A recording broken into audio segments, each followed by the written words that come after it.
Bienvenue dans Muscle ta répartie, le podcast qui te donne envie de l'ouvrir.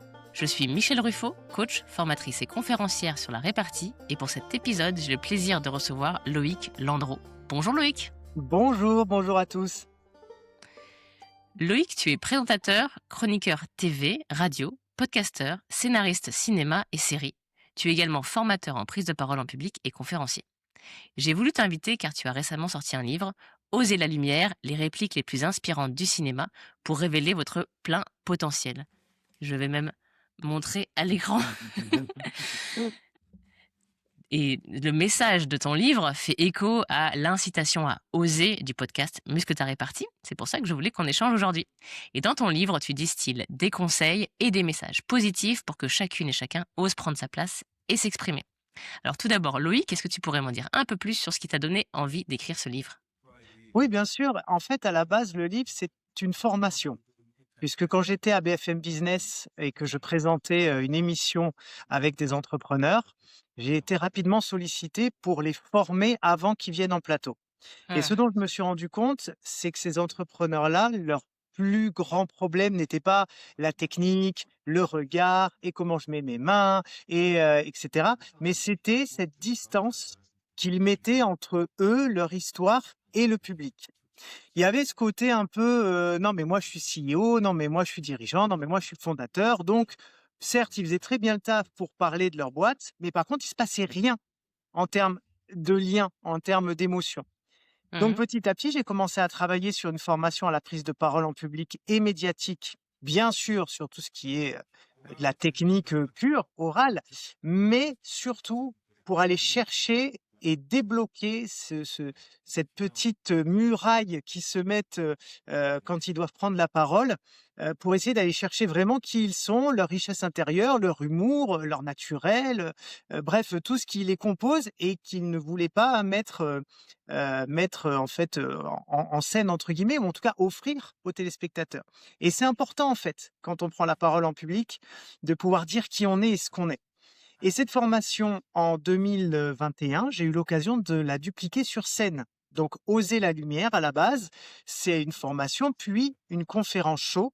Donc, je montais sur scène et je faisais le contenu de cette formation, mais avec tout l'univers du spectacle, de la musique, des effets sonores en immersion, des extraits vidéo, des imitations, des blagounettes. Enfin bref, j'y mettais un petit peu tout ce que j'étais.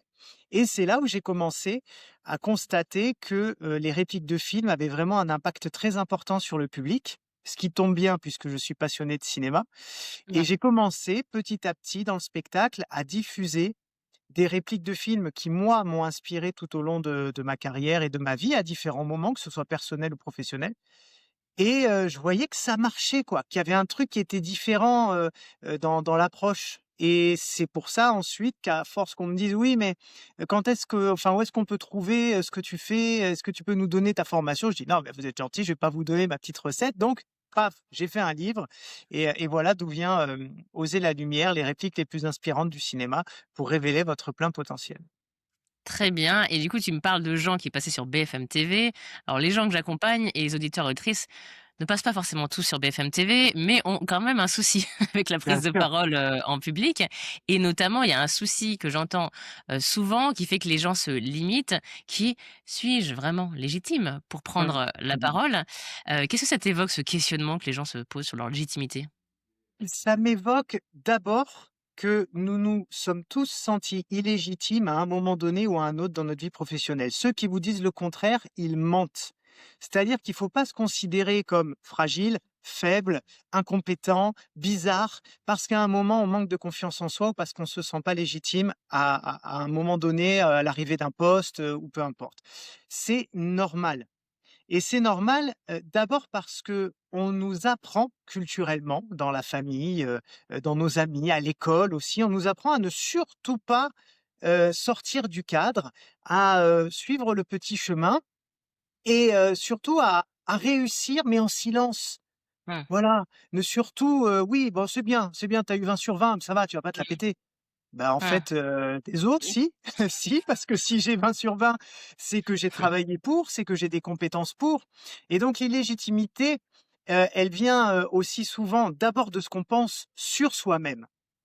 Mmh. Souvent, l'illégitimité qu'on ressent, c'est pas les autres en premier lieu qui nous la font ressentir, c'est nous tout seuls. Ça se passe dans notre tête. Et ça arrive souvent en entreprise quand on gagne, on monte en grade. Quand on devient manager alors qu'on était salarié, qu'on se retrouve à manager, les copains et les copines qui étaient dans nos équipes et qu'on monte, bah, d'un coup on se dit: Mmh. «Ouais, mais pourquoi moi à ce moment-là?» Ben pourquoi toi? La question est parce que toi. Enfin, la réponse, elle est là. C'est parce que c'est toi, à un moment donné, qui a été choisi. Et en réalité, ça devrait suffire Mmh. à nous, donner de la confiance et de la légitimité. Donc, déjà avoir en tête que c'est normal de pas se sentir légitime et la première réponse, c'est de se dire que avant tout, c'est à nous de faire ce travail et de se dire que, bah, oui, si on est là, c'est qu'on a été choisi et c'est Mmh. qu'on a déployé des choses que les autres n'ont pas déployées, même si c'est infime, même si les autres ne le voient pas, ne le comprennent pas. Mais toi, tu sais ce que tu as mis en place. Tu sais le travail que tu as donné, tu sais les mots que tu as choisis, tu sais, l'engagement qui a été le tien. Et donc, il y a ça. Et la 2e chose, bien sûr, eh bien, c'est de prendre sa place et de se dire: «Maintenant, je vais faire petit à petit des choses dans mon quotidien qui vont m'aider à trouver cette légitimité. Si toutefois je la ressens et qu'elle me bloque et qu'elle m'empêche, eh Mmh. bien, l'illégitimité se combat entre guillemets par l'action, par le faire. Plus on fait, mais je parle vraiment de petites choses, plus on gagne en légitimité. Donc ça demande un petit peu de taf en plus que les autres, mais voilà les 2 volets. Il y a vraiment le volet, je dirais, intérieur. Je suis légitime, on m'a choisi et j'ai le droit d'être là. Et le Mmh. volet un petit peu extérieur qui est, bon, bah, maintenant, en fait, si je me sens pas légitime, il faut que j'agisse pour l'être. Donc ça veut dire aussi, le soir, quand on rentre chez soi, peut-être regarder des vidéos de formation, pour, s'améliorer sur un point ou sur un autre. Ça veut peut-être dire aller Mmh. voir des interviews de pairs, pareil, toujours sur YouTube, de gens qui nous inspirent, qui ont passé ça aussi et donc de pas considérer que: «Ah ben, je me sens illégitime et bon, Mmh. bah, tant pis». Ben non, fais quelque Mmh. chose pour passer le cap. Mmh. OK, intéressant et certaines personnes qui m'ont dit ça, c'était notamment alors là, pour le coup, c'était pas des gens qui avaient eu une promotion, mais c'était, un homme plutôt timide, on va dire, qui me disait: «Ben, je suis nouveau dans l'entreprise, je connais moins bien que les gens, donc je suis invité à la réunion, je suis à la table, mais en fait, j'arrive pas vraiment à en placer une parce que, bah, c'est vrai qu'ils savent tous mieux que moi. Donc, et lui, il disait: «Je suis pas forcément légitime pour prendre la parole» et il y avait quelqu'un dans l'atelier qui, à l'autre bout de la salle, qui s'était élevé et qui devait connaître cette personne et qui avait dit: «Mais au contraire, justement, on a besoin même de l'œil du débutant. Tous les gens autour de la table devraient pouvoir s'exprimer. Il y a pas quelqu'un qui doit se dire autour de la table: "J'ai été invité, mais j'ai pas le droit de parler"». Mais c'est ça, d'autant que en entreprise et souvent dans les grands groupes, c'est toujours pareil. Tout le monde a tellement la tête dans le guidon. Tout le monde a tellement l'habitude de parler de la même manière, de faire la réunion de la même manière, parler le même langage, de faire comme on a toujours fait. Ça, c'est le Mmh. pire, ça. Ah oui, mais tu comprends, on a toujours fait comme ça. Et ben oui, mais si on faisait un petit peu autrement, en fait. Et Mmh. les gens qui arrivent, qui sont nouveaux, qui ont été pris parce que justement, ils ont un œil extérieur, il faut Mmh. absolument qu'ils le fassent valoir. Mmh. Parce qu'ils arrivent dans une organisation qui fonctionne ou qui fonctionne pas, mais peut-être avec parfois des petits écueils par-ci par-là et quand tu arrives, en fait, ça te saute au visage. Mmh. Tu le Mmh. vois tout de suite quand tu es neuf. Là où ça pourrait, être amélioré, là où, il y a peut-être un petit peu de flemme par ici ou un peu d'incompétence par là ou un peu de je ne sais pas quoi. Et bien sûr que quand tu arrives et que tu es nouveau, mais ça, c'est une tu peux même le verbaliser, en fait, quand tu es autour de la table, en disant: «Heu, excusez-moi, je vais prendre la parole. Je sais que je suis nouveau et que je viens d'arriver, mais je peux peut-être vous apporter un œil neuf, parce Mmh. que je sais que vous travaillez beaucoup, je sais que vous avez la tête dans le guidon, alors vous voyez peut-être plus trop, certaines choses. Bah, j'ai remarqué ci et j'ai remarqué ça.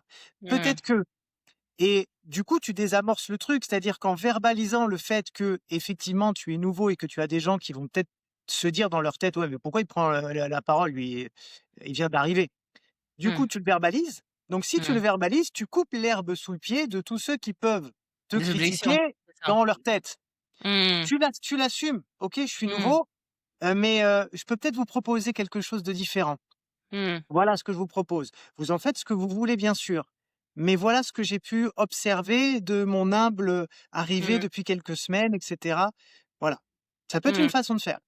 Exactement et puis du coup d'apporter de la valeur, de, se convaincre, en tout cas en t'écoutant, j'espère qu'on est plus convaincus, du fait qu'on a tous de la valeur à apporter et puis, en fait, pas plutôt moins quand on est, nouveau, même plutôt plus. Parce que c'est vrai que souvent, notamment on parle beaucoup de diversité, moi c'est un sujet qui me tient à cœur. Ce qui me désole souvent, c'est qu'on se dit: «On va prendre, une femme, qu'on va mettre dans un groupe d'hommes, on va mettre, des personnes de différents backgrounds et ensuite, et ben, on va attendre d'eux qui se mettent dans le moule et qui nous apportent pas du tout la valeur qui était prévue et qui s'expriment ou alors qui s'expriment pas, qui osent pas s'exprimer parce qu'ils ont un avis contraire et donc ça tue tout l'objectif de la Mais diversité. mais surtout que là, en fait, on est dans la psychologie de base du groupe. Le groupe veut avant tout des gens qui légitiment ce qu'est le groupe. Mmh. Donc, on va avoir tendance effectivement à faire taire tous ceux qui peuvent remettre en cause le fonctionnement et la dynamique de ce groupe. Or, on sait que dans une entreprise, pour qu'elle avance, et même dans un groupe donné, dans un service, peu importe, il faut qu'à un moment donné, il y ait quelqu'un d'extérieur qui vienne changer un petit peu les mécanismes, les façons de voir, les façons de faire, parce que c'est bon pour le groupe. Mais c'est vrai que Mmh. habituellement, tout ce que des gens demandent, c'est qu'on les conforte dans ce qu'ils sont. Mmh. Et ils vont avoir forcément tendance à mettre de côté tous les petits éléments. «Ah oui, mais non, mais ça va, on a toujours fait comme ça, c'est bon, qu'est-ce qu'il veut lui? Pourquoi il me parle?» Eh Mmh. beh, oui, mais non. Il faut accepter aussi, et c'est aussi un message pour, tes auditrices et tes auditeurs qui peut-être sont des managers, il faut accepter aussi, que le groupe soit remis en question Mmh. perpétuellement. Et c'est pas une remise en question personnelle, ni du Mmh. manager, ni de son équipe. C'est une remise en question des mécanismes, de la dynamique qu'il y a à l'intérieur, et quelqu'un qui arrive peut totalement proposer quelque chose de nouveau qui certes va embêter tout le monde parce que le changement, c'est compliqué, mais pour le meilleur. Et donc il Mmh. faut pas, à la fois pour la personne qui va proposer ces solutions et à la fois pour le manager qui va devoir les écouter, il faut absolument pas se priver de ça. Quand tu m'as joué finalement le la situation en disant: «Bon ça va, on a déjà fait», ça me faisait penser à du interrupting. Tu vois? Quand par exemple, alors là, interrupting, c'est quand c'est une femme, mais une femme qui prend la parole, qui commence à dire: «Ah, excusez-moi de vous déranger, j'ai une idée» et qui commence son idée, on dit: «Oh ça va» et puis, on lui, coupe la parole ou encore on fait du mansplaining en lui réexpliquant la vie ou son métier. Toi, je suis assez curieuse en tant qu'homme d'avoir ton point de vue sur ça, sur ces situations, du point de vue d'un homme. Comment est-ce que tu expliques ces situations où on laisse moins la parole, aux femmes et on peut les couper, Mmh. Alors moi je crois qu'il y a plusieurs cas de mansplaining. Je crois qu'il y a les gens qui sont, foncièrement malpolis et Mmh, misogynes. mmh, Ce sont des gens qui ont un problème avec le féminin, en règle générale, qui ont d'abord un problème avec eux-mêmes et avec leur place dans la société, dans leur couple, dans leur famille, et qui du coup rebalancent ça dans la figure de toutes celles qui passent et ceux mmh, qui passent. Tout en sachant que, je voudrais quand même préciser quelque chose, c'est que le womansplaining, et notamment dans les médias, existe énormément. Parce que dans les médias, ça fait donc 20 ans que je suis journaliste et présentateur, il y a beaucoup de femmes managers, beaucoup plus que dans d'autres, secteurs. Et je peux vous assurer que j'ai vécu des womansplaining et womansterrupting qui étaient assez gratinés. Parce que justement, ce sont des femmes qui doivent défendre leur position. Elles mmh, sont, rédactrices en chef, directrices de la rédaction, directrices générales, présidentes de chaînes, de télé, de stations, de radio, de journaux, et donc elles doivent un petit peu «surjouer» entre guillemets ce côté très froid, très cassant, parce qu'elles-mêmes se sentent peut-être un peu agressées aussi ou illégitimes. Et donc je peux vous assurer que c'est évidemment, il y a une majorité d'hommes qui le font, mais pour l'avoir vécu et avoir eu beaucoup de femmes managers, il y en a beaucoup qui le font aussi, heu, sur les hommes. Donc pour moi, il y a premièrement, il y a les gens malpolis qui ont un problème avec l'autorité, avec la gestion de leur autorité, avec, le fait, aussi, d'être tout simplement bienveillant, être à l'écoute. Il y a des gens qui ne sont pas ça. L Après bon, c'est quelle est la solution? Là, pour ces gens-là, je ne sais pas forcément, à part, leur en parler, en privé et essayer de leur faire changer petit à petit, mais c'est compliqué. Après, il y a un deuxième cas que je crois auquel on pense pas forcément, c'est les gens qui sont neuroatypiques. Il y a beaucoup de gens de plus en plus qui sont neuroatypiques, notamment des gens qui ont des troubles de l'attention, qui ont des troubles du comportement et qui ne supportent pas les longs discours qui ne supportent pas parce que eux-mêmes, en fait, ont déjà intégré ce que tu veux dire. Mmh. Et en fait, il y en a beaucoup. Alors, j'en parle parce que mon fils est comme ça, et donc je suis vraiment baigné là-dedans puisque je l'accompagne depuis des années là-dessus, et donc je commence à comprendre vraiment bien tout ce qui relève des neuroatypiques. Et donc, il y a effectivement des gens qui, par leur fonctionnement neurologique et par leur façon de raisonner, ont déjà compris ce que tu veux leur dire. Et donc, du coup, en fait, pour eux, c'est insupportable d'attendre que tu aies fini parce qu'ils ont déjà compris. Mmh. C'est du Et temps donc, perdu. sans même le vouloir, ils vont te couper, pas parce que justement ils sont pas bienveillants, ils sont méchants, ils ont un problème avec l'autorité, Mmh. mais juste parce qu'en fait, ils ont déjà compris et que pour eux, c'est important de passer déjà à l'idée suivante.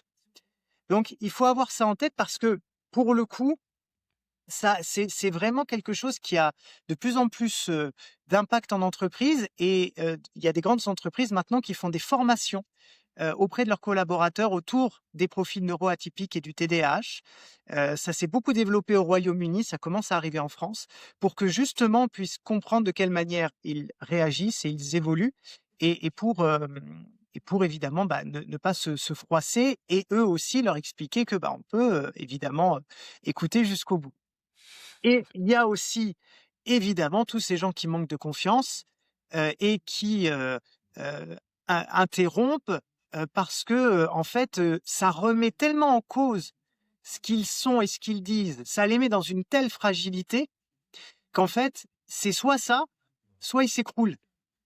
Et donc, même si c'est pas bien et même si c'est très compliqué à vivre pour ceux qui le vivent, j'avoue que j'ai de plus en plus de compassion, moi, pour cette typologie de personnes, parce que ça traduit plus de leur état intérieur à eux que de votre valeur à vous. S'ils vous coupent, ce n'est pas forcément parce que vous n'êtes pas bonne ou pas bon, parce que vous n'êtes pas pertinent, parce que vous n'êtes pas professionnel, etc. Il y a plein de raisons qui peuvent l'expliquer, et je pense que pour le contourner, il faut d'abord essayer de trouver quelle est la raison. Quel est le profil de la personne et pourquoi est-ce qu'elle m'interrompt ou à ce moment-là ou pas. Et je termine sur une dernière idée qui me semble très importante, c'est que il faut pas s'éviter quand même le travail de: «Est-ce que vraiment je suis impactant quand je parle?» Parce que si on nous coupe, si on se sent légitime pour nous couper la parole et nous expliquer la vie, c'est peut-être aussi, et là il faut se regarder soi-même avec honnêteté et bienveillance toujours, mais se dire: «Est-ce que en fait dans la façon dont j'ai présenté mon idée, dont j'ai pris la parole, dont j'explique les choses, est-ce que je suis assez impactant? Est-ce qu'en fait je suis pas en train de répéter un truc qu'on sait déjà? Est-ce que je suis pas trop institutionnel en disant: «Oui, alors voilà, comme l'a dit machin il y a 2 semaines, alors on s'est dit ci, on s'est dit ça, on s'est pas» «Oui, on a compris, Jean-Pierre, avance!» Tu vois? Et je pense qu'on peut pas se faire l'économie de se demander aussi, qu'est-ce que je peux faire moi, dans l'impact que j'ai, pour qu'on ne m'interrompe plus? OK, donc là, on va rentrer dans le vif du sujet. Tu es formateur de prise de parole en public. Je Ouais. veux savoir comment est-ce que mes auditrices et auditeurs peuvent être plus impactants dans leur prise de parole en public? Alors il y a beaucoup de choses. Hem, Déjà la première chose importante me semble-t-il, c'est d'enlever le côté, performance.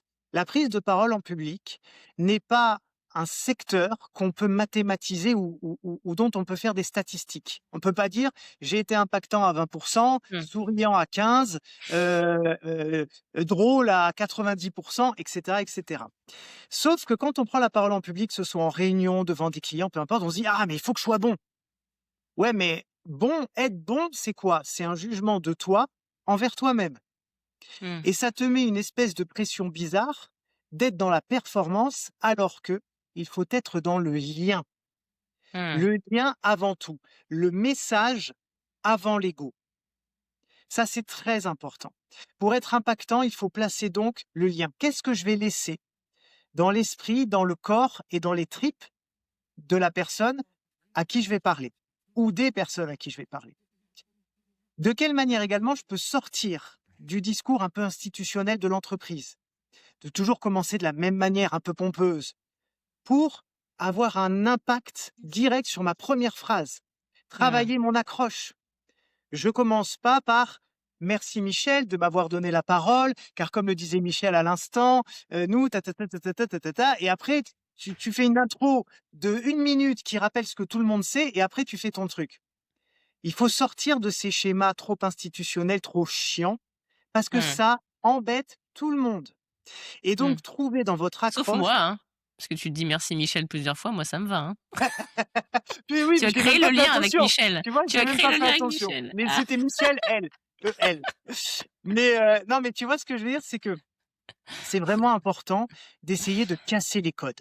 Mmh. Et la prise de parole en public aujourd'hui, dans le monde dans lequel on vit, qui est très dur, les gens ont besoin finalement de liens, d'émotionnel et de quelque chose qui touche tout de suite. Et ça, c'est super important. Donc, sortir des discours formatés, comme on a fait tout le temps. C'est un peu ce que je dis aux pitchers que Mmh. que j'accompagne, aux chambres de commerce dans lesquelles j'interviens, qui me font tous le même pitch d'entreprise, avec les mêmes mots. Nous, ce qui nous importe, c'est la satisfaction du client. Nous avons une offre à 360°. J'ai l'impression que tout le monde a une offre à 360°, que tout le monde, leur principale préoccupation, c'est, la Le satisfaction client. client. Mmh. Bah, mais en Bah, en même temps, théorie, si non, mais en même temps, si c'est pas ça ta principale il y a un préoccupation, mais problème. change de métier, en fait. Bah, tu vois, crée pas ta boîte. Tu vois ce que je veux dire?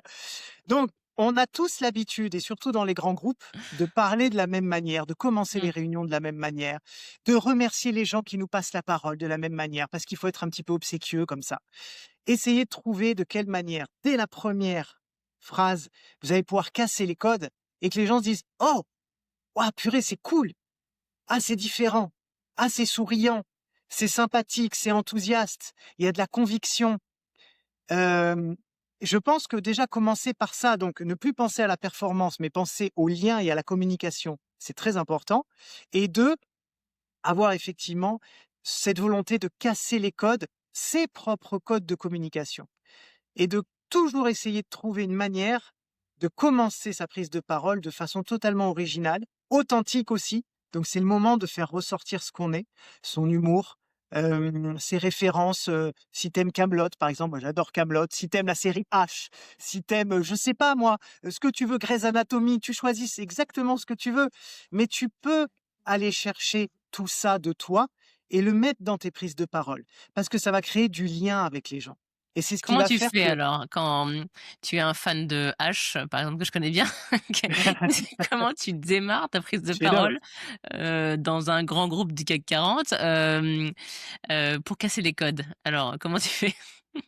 Mais, comment je fais? Déjà, c'est un état intérieur. C'est-à-dire que si tu pars du principe que comme tu es dans un grand groupe du CAC 40, tout le monde est un cul serré, pour parler clair, et que donc il faut être absolument monsieur, madame, le roi rentre, veuillez accueillir le roi, et que tu te mets en mode ménestrel ou troubadour avec, le ton et les mots parce que tu te dis: «Mais, si on sait jamais, si je dis un mot de trop, peut-être je vais me faire virer».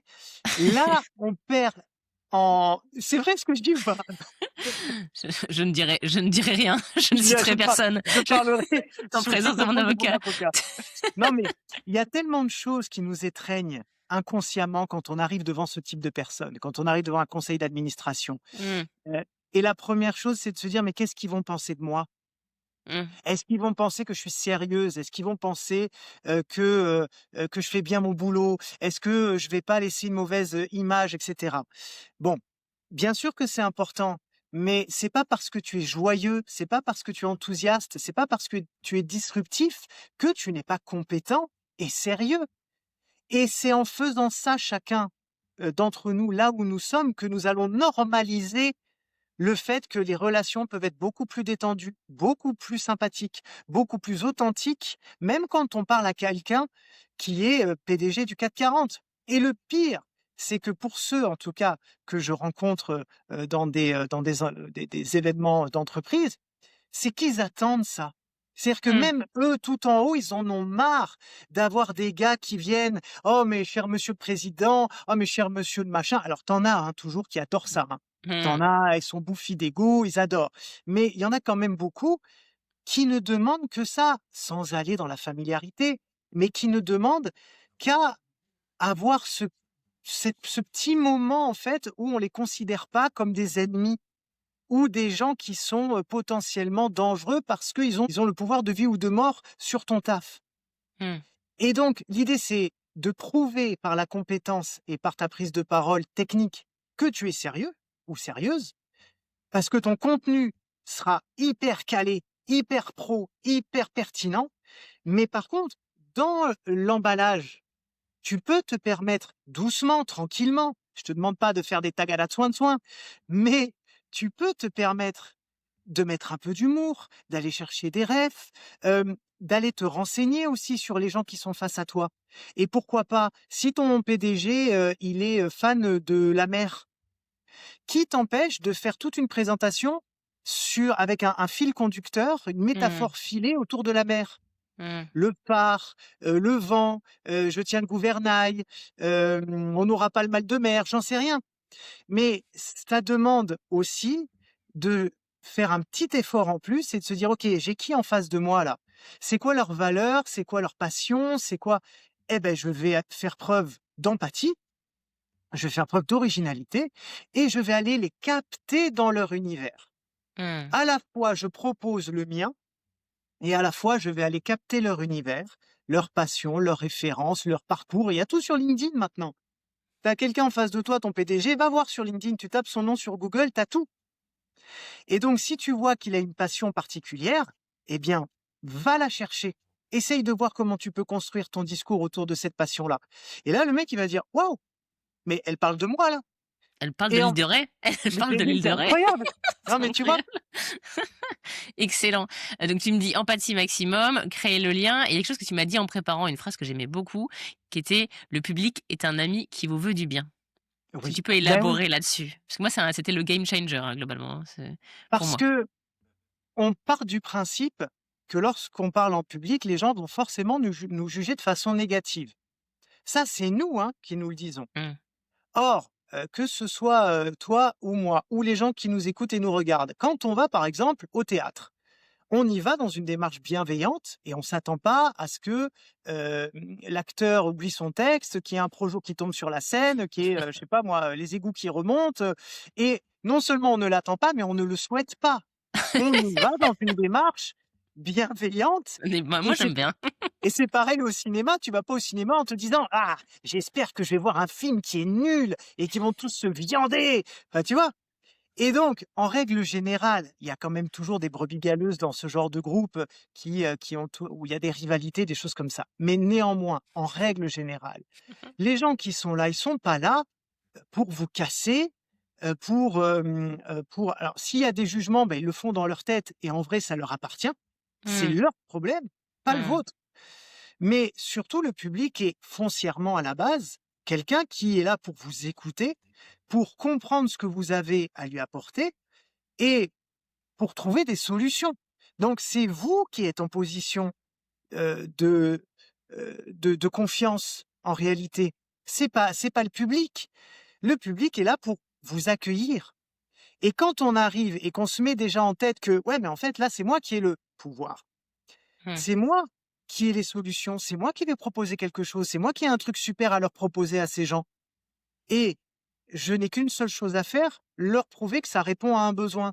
Bah, c'est nickel et tout ce qui appartient aux gens en termes de jugement et il faut aussi être très clair, on est tous jugés tous les jours. C'est neurologique, c'est les neurosciences. C'est-à-dire que on est avec notre cerveau reptilien, celui qui nous a aidés, hein, je vous le rappelle, à survivre depuis la préhistoire, où en gros on classe les gens.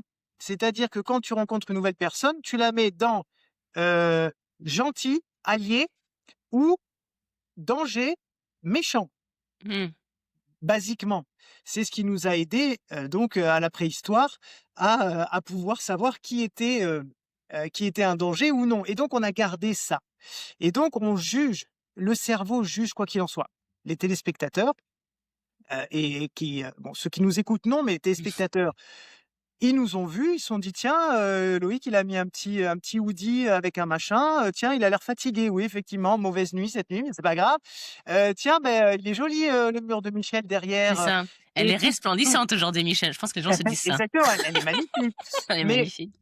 pour te dire que le cerveau, en fait, dès le début, va scanner Mmh. la personne et l'environnement et il va classer les choses.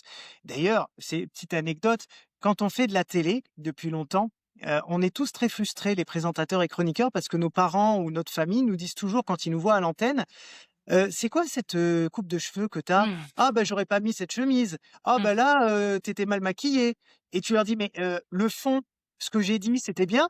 «Ouais, ouais, c'était super, mais par contre la prochaine fois tu changes de cravate, hein, parce que c'était pas ouf, hein». Donc C'est pour pour te t'aider. Ils te veulent du bien. non, oui, alors, je suis pas sûr que là, ce soit pour me vouloir du bien, mais en tout cas, ils pensent effectivement que c'est ça. Donc c'est gentil à eux, mais ce que je veux dire par là, c'est que le jugement que, l'on subit, on juge aussi nous tous les jours. Quand il y a une Mmh. collègue qui arrive le matin et qu'elle est mal sapée, dans notre tête, on dit: «Oh putain, elle ressemble à rien, Jacqueline aujourd'hui», et en fait, partir du principe que c'est normal, que c'est neurologique Mmh. et qu'on le fait tous, moi, je vous invite ensuite à ne pas avoir peur de quelque chose qui va forcément arriver.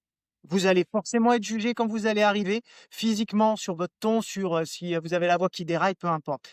Ça leur appartient à eux. Vous, vous avez plus important à faire qu'à vous concentrer sur: «Mon Dieu, qu'est-ce qu'ils vont penser de moi?»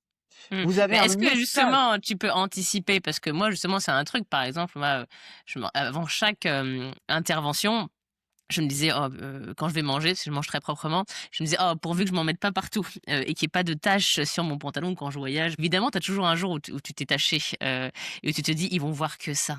Moi je commence Ouais, par ça en fait maintenant, moi je commence bien par sûr. ça et d'ailleurs je leur dis, c'était, une présentation sur la répartie, donc j'ai fait exprès d'avoir un truc que vous alliez vouloir critiquer et juger pour que je puisse y réagir, donc allez-y, qui veut critiquer mon pantalon? Ma tache sur mon pantalon? Et là évidemment les gens rigolent et personne ne veut critiquer la tache sur mon pantalon, mais si je l'avais pas parlé, je suis sûre que tout le monde serait dit: «Bah dis donc comment elle s'est sapée celle-là là, elle s'est pas bouffée ou» et ils Non, auraient mais raison exactement. de C'est penser très ça. important ce que tu dis, parce que quand on arrive en prise de parole, qu'on ait effectivement une tâche, qu'on est chaud, qu'on Mmh. soit stressé, qu'on ait passé un mauvais matin, une mauvaise nuit, peu importe, dites-le, assumez. C'est un peu ce qu'on disait tout à l'heure. Tout ce qui est verbalisé n'existe plus pour le jugement des autres. Mmh. Si vous arrivez en disant: «Bon les gars, je mange comme une cochonne, je me suis encore taché, comme au moins une fois par semaine. Bon, on va faire comme si, c'était normal, on y va». Tu as désamorcé le truc. Non mais tu vois, C'est tu as ça, déjà c'est tout moi. désamorcé et il y a plus de sujet. Il y a plus de sujet. Si tu arrives et que tu as chaud, tu dis: «Je sais pas, un peu chaud, dans cette salle-là. Bon, on va peut-être mettre la clim ou je vais m'enlever ça. Tiens, je vais être mieux.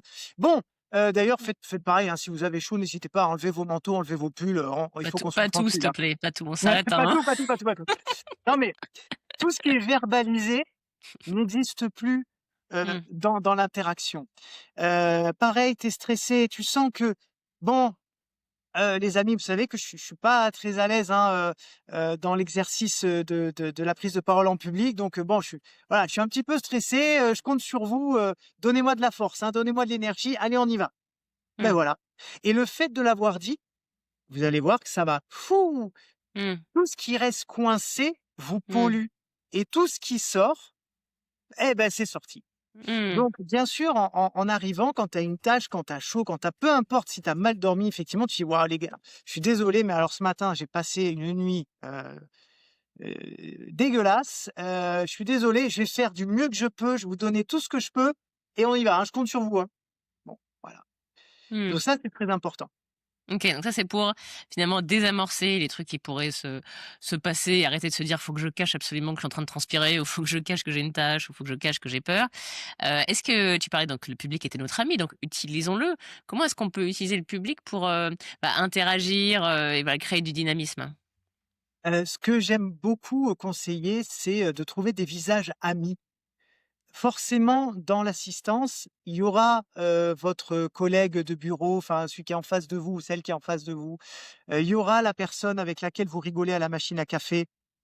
Il y aura, celui ou celle avec qui peut-être vous faites des choses en dehors, vous allez au tennis ou peu importe, et si vous sentez que vous avez cette montée de stress et que vous perdez un peu pied, allez choper le regard de ces gens, de ces visages amis, qui forcément vont vous soutenir, vont vous sourire, vont, vous faire passer par le regard, Mmh. un petit quelque chose de: «Allez, vas-y», Mmh.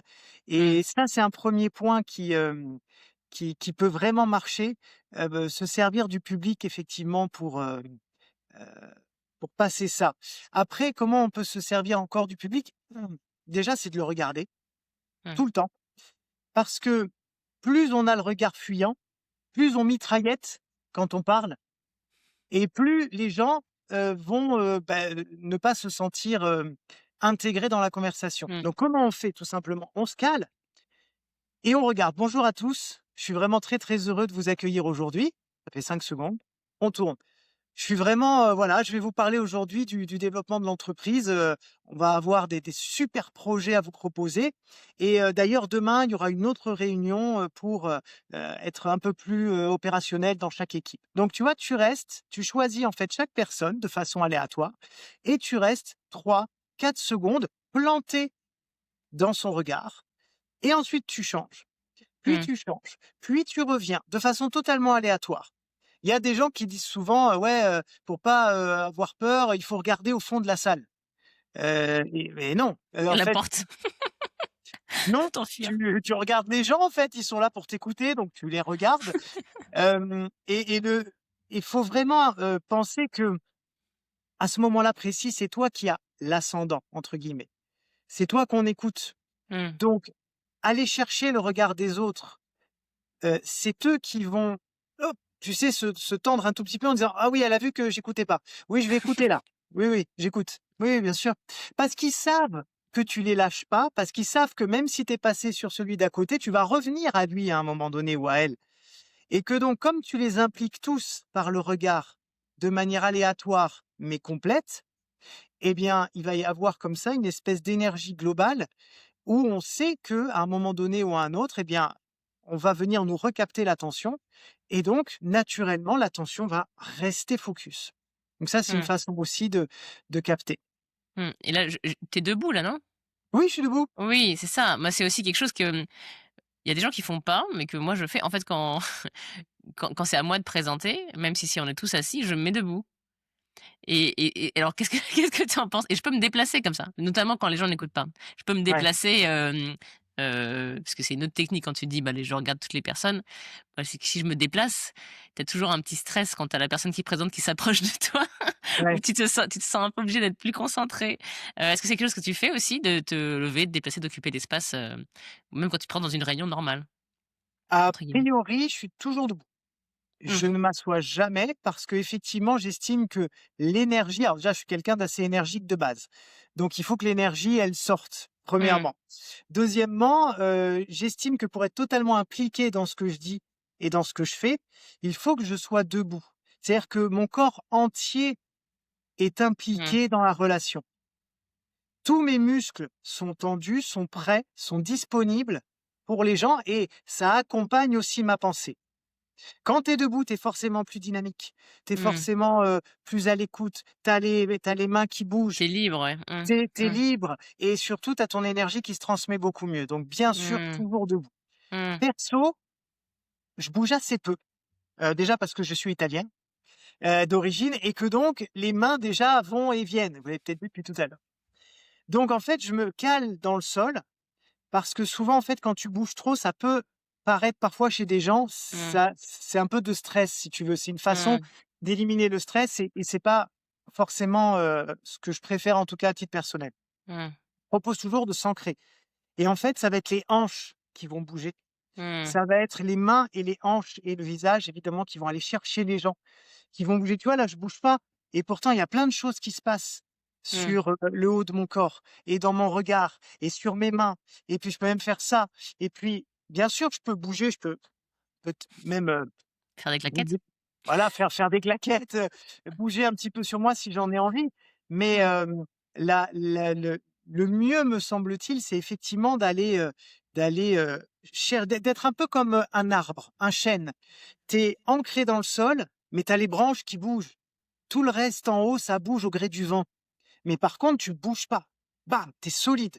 Tu as le tronc solide, les racines solides et après tu bouges. tu t'éclates. Mmh. Après, si tu veux bouger dans la salle, et parce que c'est ton énergie, fais-le, mais il faut pas que les gens s'en sentent «agressés» entre guillemets, qu'ils aient pas l'impression qu'ils sont à l'école et que tu as la Mmh. maîtresse qui passe derrière pour Mmh. vérifier que tout le monde écrit bien, que tout le monde écrit bien. Tu vois ce que À je veux la dire? ligne. À la ligne. «Maîtresse, vous pouvez répéter?» Non, Levez les tu stylos. donc voilà, il faut pas qu'il y ait cette façon-là, OK, mais moi, je me suis un peu la semble-t-il. maîtresse quand même, parce que je suis souvent en posture de formatrice, donc je suis souvent la maîtresse. Mais je vois Ouais, ce que tu veux dire. mais oui, mais C'est même en tant totalement que formateur, volontaire. si tu veux, même en tant que formateur, tu peux avoir un fond professoral sans être professeur. C'est un peu Mmh. ce que je dis souvent sur le livre, par exemple. On me dit souvent que le livre est agréable à lire et qu'il est pas justement professoral, pas comme tous ces livres de développement personnel, où tu as le docteur machin truc, docteur en psychologie et en neurosciences de machin truc qui te fait un livre, Ouais, qui te prend de haut. extrêmement, Mmh. froid, Mmh. thésard presque. Et ce que je dis souvent, c'est que je me mets moi en position de quelqu'un qui est avec. C'est-à-dire que je prends la main du lecteur et des gens que je forme en disant: «Je suis pas votre professeur, je ne suis pas un coach, je ne suis pas un docteur en sciences de quoi que ce soit, je suis quelqu'un qui a un vécu, une expérience, qui vous la partage et je vous prends par la main parce qu'on est ensemble, en fait, et que Mmh. je suis toujours en chemin, tout comme vous, je suis toujours Mmh. en chemin, j'apprends tous les jours, je continue d'apprendre, de me perfectionner et donc je suis avec vous. Je suis pas Mmh. l Moi aussi. forcément là pour voilà. Mmh. C'est différent, mais là aussi, Mmh. heu, pour la légitimité, pour la prise de parole, pour le fait de capter son audience, il y a peut-être un truc à switcher chez les gens, quand tu arrives et que tu fais une réunion, d'enlever ce côté, «C'est moi qui sais et vous Mmh. m'écoutez». Mmh. Il peut y avoir aussi eh bien, voilà, moi j'ai travaillé comme vous, on est ensemble dans la même team, et ben, on va faire le chemin ensemble d'une manière ou d'une autre. Mais souvent, effectivement, tu as raison, il y a un côté très, «Bon alors aujourd'hui la réunion, c'est ça, machin, t'as préparé? Truc, pourquoi t'écoutes pas?» Tu l'impression d'être à l'école. Donc il y a peut-être aussi quelque chose à revoir dans la façon d'être dans ce genre de moment où on n'a pas forcément besoin, je pense. Ah Mmh. mais ce n'est que mon humble avis. Après chacun, le fait comme il le sent aussi. C'est très important que ce soit aligné avec ce qu'on est. Mmh. Ouais, généralement, ceux qui font ça, c'est pas ceux qui écoutent le podcast. Alors par contre, ça me faisait penser, quand tu disais qu'il y avait le docteur machin truc qui explique ces choses avec une posture plutôt haute, c'est moi qui sais, vous allez apprendre, cette posture-là. Je trouve ça intéressant parce que c'est aussi quand je te disais, hein, le public, enfin quand tu disais la phrase: «Le public est un ami qui vous veut du bien» et que ça me parlait beaucoup et que ça a été un game changer pour moi. Moi, c'était un game changer pour moi dans le sens où, justement, puisque je pensais avoir, cette posture de: «Oh là là, je dois tout savoir», ce qui est faux évidemment, eux, ils doivent apprendre forcément des trucs de ma part et puis si c'est possible, ne pas me contredire en me disant que la source que je cite sur tel truc, en fait, a été depuis remise en question par les neurosciences, ou je ne sais pas quoi, et me mettre dans un corner où je passe pour une conne parce que je devais, faire bonne posture et avoir l'air d'être l'experte et on me remet en question. Bah, je trouve que c'est intéressant de justement alors, pourquoi pas l'affirmer comme tu as dit et de se dire: «Voilà, on chemine ensemble». Mais en tout cas de l'avoir dans l'esprit et de se dire: «Les personnes qui sont en train de me poser une question et qui comprennent pas pourquoi j'ai cité la source alors que» ou qui remettent en question les trucs que je dise ou qui disent des choses connexes, qu'en fait, moi je me dis: «C'est une occasion». En fait, ils sont en train déjà, ils sont super courageux, de prendre le micro, la parole, pour me poser des questions parce que c'est pas facile et en plus, ils font pas ça forcément pour me faire du mal ou pour me chercher la petite bête, mais je vais avoir une occasion d'apprendre un truc, souvent ça me fait switcher un peu, j'avance dans mon chemin, en apprenant ces nouvelles choses. Voilà, je peux creuser des choses dont j'avais pas entendu parler, je peux corriger des choses que j'ai peut-être dit qui sont erronées. Et donc c'est quelque chose qui, moi, m'a beaucoup soulagée sur le rapport à l'interactivité et aux questions que j'essaie de repousser et du coup, maintenant, j'essaye plutôt qu'il y en ait le plus tôt possible parce que de toute façon, ça me déstabilisera pas. Tu vois ce Et truc-là? c'est super important ce que tu dis parce que quand on prend la parole en public sur n'importe quel sujet, il faut accepter aussi que nous n'avons pas la science infuse et qu'on a un certain nombre de choses à partager, mais qu'on peut se tromper. C'est Mmh. pas parce que, on a, ce moment-là où on doit expliquer quelque chose qu'on peut pas se viander comme tout être humain normal et que ça remet pas en cause ce qu'on est. C'est pas parce qu'on se viande alors si tu te viandes, 30 fois de suite, bon, ben oui, il faut te poser une question, sur, ta Tes ta ta compétences. com ta compétence sur le sujet. Mais si c'est un oubli, si c'est, bah, tu pas allé assez loin ce jour-là, si tu as quelqu'un qui sait un truc que toi tu sais pas, mais welcome! Mmh. Merci, merci beaucoup. Ben tu vois, j'avais pas vu ça du tout. Merci beaucoup, je vais l'intégrer dès que je sors, je l'intègre à ma présentation pour les prochaines. Franchement, top, merci. Ben voilà. Parce qu'il faut simplement admettre que nous sommes des humains et qu'on n'a pas à tout savoir et qu'on n'est pas là en posture de domination. Quand tu as quelqu'un: «Ouais, mais non, de toute façon, tu dis n'importe quoi, machin». Bah non, s'il a un truc super important ou elle a un truc super important à te Mmh. partager que tu savais pas, mais bien sûr, merci beaucoup Mmh. et top et d'ailleurs, est-ce que je peux te voir, après la réunion? Parce que j'aimerais bien que tu m'en dises plus, Mmh. heu, parce que j'ai pas l'info, on peut te voir juste 5 minutes, tu me racontes ce que tu as vu et comme ça je l'intègre. Mmh. Et la personne en plus, elle est contente parce qu'elle se sent valorisée Mmh. et effectivement, elle t'a pas dit ça pour te faire chier. Elle t'a dit ça parce que, il y a manifestement, une dichotomie entre, 2 idées et qu'elle t'apporte un truc. Mais génial! Mmh. Donc oui, bien sûr qu'il faut avoir ça en tête tout le temps. Vous n'avez pas besoin d'être parfait. Ça aussi, c'est un truc que je dis dans le bouquin et que je répète sans arrêt. Arrêtez de vouloir être parfait tout le temps. C'est insupportable parce Mmh. que, Sauf quand on y arrive, hein. Quand on y arrive, ça va. oui, sauf qu'on n'y arrive jamais et surtout Ah bon? la perfection est absolument ennuyeuse. La Ah. perfection, ça ne dit rien de ce que nous sommes. La perfection, c'est un travail d'une personne pour masquer toutes ses imperfections. Mais moi, ça m'intéresse pas. Une Mmh. personne qui n'a rien à me partager de ses peurs, de ses angoisses, de son histoire, de ses failles, personnellement, ça ne m'intéresse pas et on nous dit effectivement à l'école, dans la famille, tout dans la culture, il faut être parfait ou il faut atteindre, un certain, niveau pour mais enfin, arrêtons avec ça. On a le droit de bafouiller, par exemple. J'ai beaucoup d'entrepreneurs qui passent en plateau, qui bafouillent, mais genre, c'est imperceptible. Mmh. «Ah, est-ce qu'on peut pas refaire l'émission? J'ai bafouillé». Je leur dis: «Mais les gars ou les filles, dans la vie, on bafouille, on, rip sur des mots, on utilise un mot et on le change directement après parce qu'on en a trouvé un qui est plus Mmh. pertinent.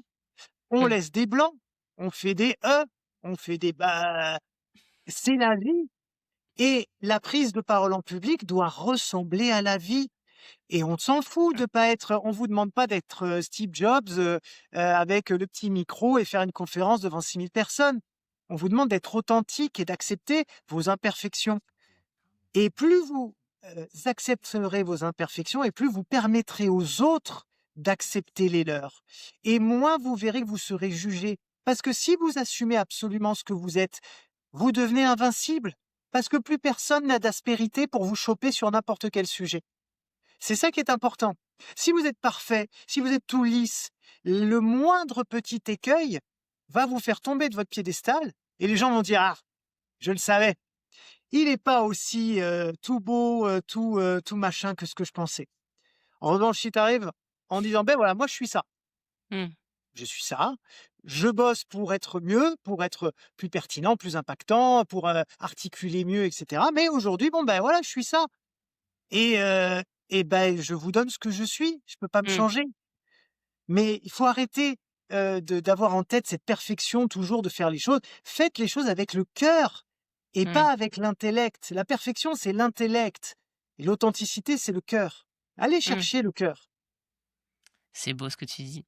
Si on en revient Je sais pas si c'est beau, mais c'est ce que je crie sans ouais, arrêt, notamment à tous les futurs demandeurs d'emploi que j'accompagne et qui sont là, tout beau, tout machin, tout truc. Ça va, j'ai bien fait, c'est ça, mais mais mets un brocoli là, écrase quelque chose, je sais pas. je sais pas, mais je suis pas ton père, en fait, je suis pas ta mère.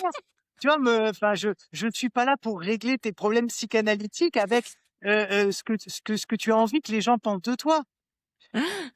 On a tous envie d'être aimés, on a tous envie d'être portés comme ça au pinacle en disant: «Mais il est exceptionnel ou elle est exceptionnelle, mais qu'est-ce qu'elle est belle, mais qu'est-ce qu'il est beau, qu'est-ce qu'il est pertinent». Bien sûr, Bah oui, on a tous envie de ça, mais la réalité, c'est pas c'est ça. celle-là. La réalité, c'est qu'on peut c'est trop tard.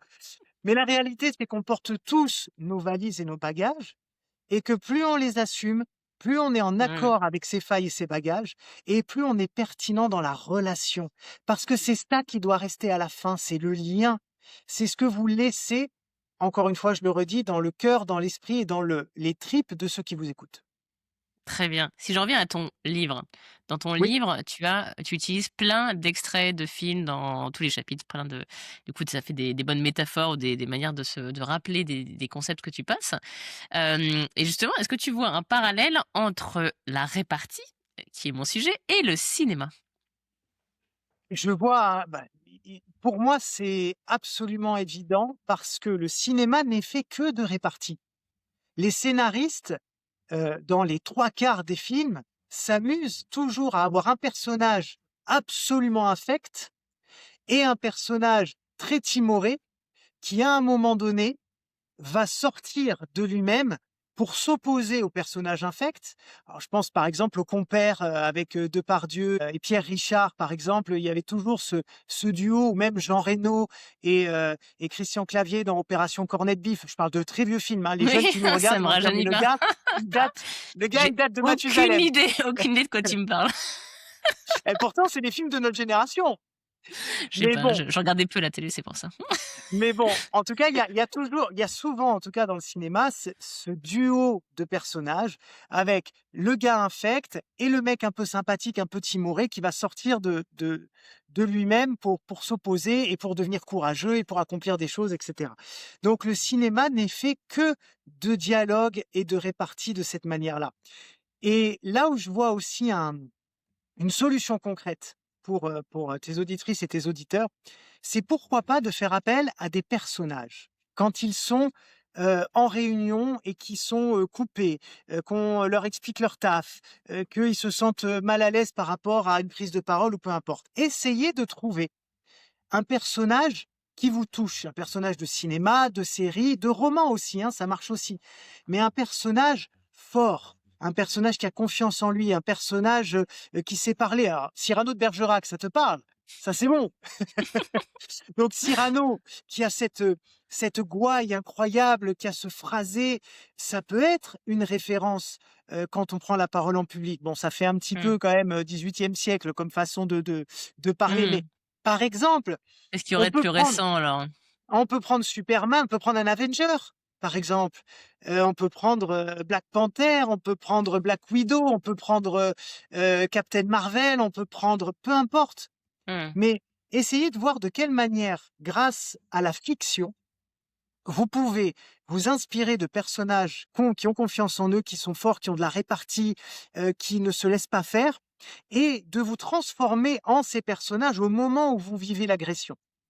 Et de vous dire, OK, lui ou elle, c'est le méchant de l'histoire. Mmh. Là, c'est le grand méchant. Moi, je suis le héros de cette histoire. Et donc, je vais me transformer. Je vais mettre mon armure d'Iron Man. Et et Tu et le fais très allô bien. Jarvis? Et et tu vois? Heu et ça fait 53 Bah, minutes qu'on parle, on est en train de partir en cacahuète. mais Heu, non, mais déjà, je pense que quelqu'un qui t'agresse et tu mets devant lui ton armure d'Iron Man comme tu l'as fait en décollant, je pense que ça plie le game. oui, T'as pas tu pas besoin de parler après ça. ils vont se dire le gars est en burn-out. Mais non, mais voilà, essayez de trouver de quelle manière le cinéma, Batman, James Bond, peu importe, mais ces personnes qui ont passé le cap que vous n'avez peut-être pas encore passé, et qui ont de la répartie, essayez de voir comment vous pouvez leur emprunter une façon de faire, une façon de répondre, un regard, un sourire, de l'humour aussi. L'humour, quand on se fait agresser, alors ça, c'est pas du tout dans le cinéma, mais je trouve que c'est très vrai. C'est Bernard Werber, l'écrivain, qui dit ça dans ses livres. C'est l'humour comme l'amour comme épée et l'humour comme bouclier. L'amour comme épée, l'humour comme bouclier. C'est quelque chose que je me répète souvent. Heu, Effectivement, j'essaye de ne frapper que avec de l'amour, de la tendresse, de la bienveillance, et OK. quand je me sens agressé, je mets mon petit bouclier d'humour et j'essaye de voir de quelle manière, en riant d'abord, je peux désamorcer la chose, même si je me sens extrêmement agressé. Mmh. Et donc, on peut passer par le biais de l'humour. Il y a plein de personnages qui ont beaucoup d'humour dans le cinéma.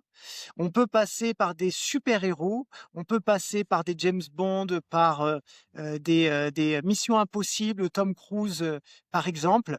Mais ça peut être un exercice intéressant pour des gens qui peinent un peu à trouver leur façon d'être, leur façon de faire face à ces moments-là.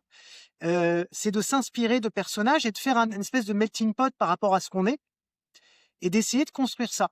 Ça peut être une solution. Ce que j'aime bien dans ta proposition, c'est que tu dis, «J'ai reçu une pique, maintenant je me transforme dans le héros de mon choix» et du coup, ça change la position de: «Je suis victime d'une microagression, je suis le héros de cette nouvelle histoire que je suis en train d'écrire». Je trouve ça change ta posture aussi, puis ça aide à prendre ta power posture de Superman et à te mettre, bien droit et bien confiant, même si tu ne l'es pas. Mais en tout cas, comme tu es Iron Man, tu peux l'être ou faire Ouais, ouais. semblant, de l'être. OK. Est-ce que tu as, d'autres exemples issus du cinéma ou des extraits de ton livre que tu voudrais nous partager? Il y a un extrait, moi, qui me porte beaucoup, c'est, je reviens sur l'authenticité. C'est dans Le Cercle des poètes disparus, 1989 avec Robin Williams. Donc Le Cercle des poètes disparus, pour ceux qui ne l'ont pas vu, c'est, l'histoire d'un pensionnat très rigoriste, dans les années 60 aux États-Unis. Tout le monde est habillé de la même manière, les jeunes, ont tous un uniforme, ils sont, éduqués de manière extrêmement dure à base de châtiments corporels, à base, de cours très, durs, magistraux, faut se taire. Enfin, on y forme l'élite de la nation.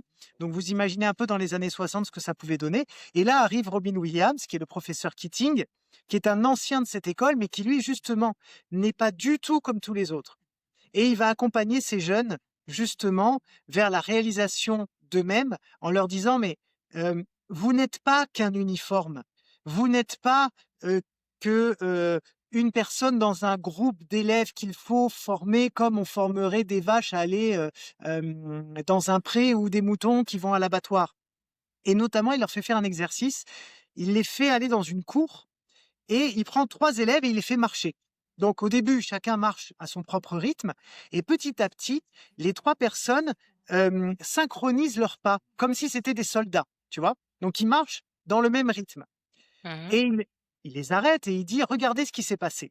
Au début, chacun est parti à son propre rythme, à son propre pas. Chacun avait sa propre façon de marcher et petit à petit, à force de tourner, tout le monde a commencé à marcher en rythme et comme des bons petits soldats.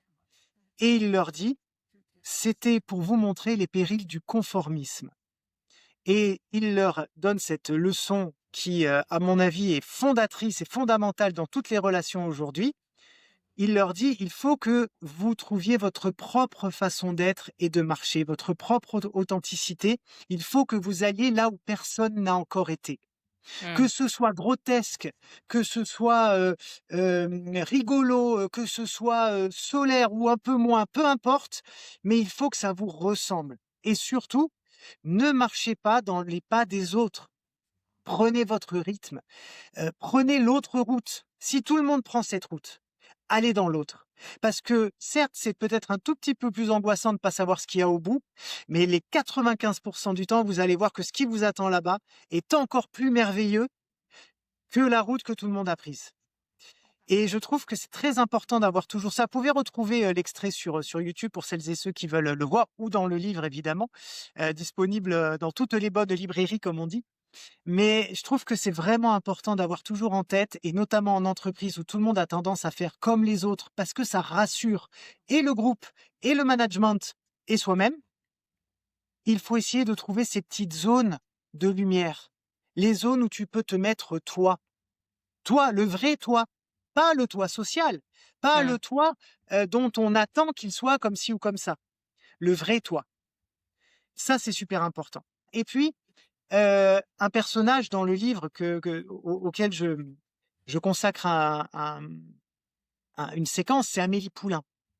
Le fabuleux destin d'Amélie Poulain. Amélie Poulain est un personnage qui laisse sa vie filer entre ses doigts. Elle est totalement invisible. Elle sert à rien. Elle a eu des parents horribles. Son père lui parle jamais. Sa mère, elle est morte. Elle n'a pas d'amis. Elle n'a pas de travail. Enfin, elle a un travail. Elle est serveuse, mais je veux dire, dans son travail, elle n'a pas d'interaction avec les gens. Elle s'excuse même d'être là. Elle s'excuse. Et un jour, il passe quelque chose et elle décide d'avoir de l'impact sur la vie des gens. Et elle fait un truc et elle se dit, et c'est le narrateur André Dussolier qui le raconte, elle dit si ce qu'elle va faire à ce moment-là a de l'impact sur la vie de la personne, alors elle va le faire pour tous ceux qui croiseront sa route. Mmh. Et dans le film, effectivement, et en fait, elle rend une boîte à jouets d'enfants à son propriétaire, qui l'avait perdu depuis 30 ans. Et le mec est tellement heureux de retrouver sa boîte avec ses petites images, avec ses soldats, etc. Elle le sent tellement bien, tellement heureux, qu'elle décide enfin de prendre sa vie en main et de dire partout où je vais passer, donc de façon discrète, on ne demande pas de changer le monde, mais là où elle est, elle va se mettre à essayer d'apporter de la lumière aux gens qui croisent sa route. Et c'est ça qu'il faut qu'on arrive à faire même en entreprise. Apporter sa petite lumière là où on est, en souriant, en étant un peu disruptif, en rigolant, en amenant ses références, etc. Même quand on est en prise de parole en public. Top. C'est très beau ce que tu dis, Loïc, encore Eh une bien, fois. tout est dans le livre, figurez-vous. Tout est dans le livre, incroyable, édition Jouvence, dans les bonnes et aussi les mauvaises librairies ou pas? Ça existe les mauvaises librairies? Je sais pas, tu sais, c'est une expression consacrée, on dit dans Bah une oui, bonne. Je sais pas ce que c'est une mauvaise. non, Si, c'est une ça. mauvaise, c'est celle qui l'a pas, tu vois? Exactement, voilà, on a la réponse à la question. Ouais, très bien. Loïc, si on devait retenir une seule chose de cet échange, qu'est-ce que ça serait? Oser la lumière et quand je dis «Oser la lumière» qui est le titre du livre, c'est pas oser les projecteurs de la télé, c'est pas oser changer le monde, c'est pas oser monter sur scène comme Steve Jobs, c'est oser la lumière là où vous êtes, avec ce que vous êtes, petit pas par petit pas. Ça peut être, sortir dans la rue et sourire à une personne qui a l'air manifestement très triste et lui redonner un tout petit semblant, de joie dans le cœur. Ça peut être aller aider votre voisine, ça peut être appeler, vos parents ou vos grands-parents que vous n'avez pas eu depuis très longtemps et leur dire que vous pensez à eux. C'est, faire une réunion en s'autorisant à être soi-même et en arrêtant de se cacher derrière la fonction ou derrière ce qu'on attend de nous. C'est tout ça, oser la lumière et je vous invite à le tenter. Et surtout à ne pas vous focaliser sur: «Ah oui, mais de toute façon, le monde, il marche pas, c'est la guerre partout, c'est la merde» et cetera. Oui, d'accord. Mais il y a des choses sur lesquelles nous n'avons pas de prise, c'est les guerres, l'économie, le gouvernement, les politiques. Et il y a des choses sur lesquelles on a des prises, c'est nous et notre Mmh. quotidien et ce qu'on fait dans la vraie vie. Et je vous invite à vous concentrer sur la lumière que vous pouvez diffuser et faire rayonner tous les jours là où vous êtes.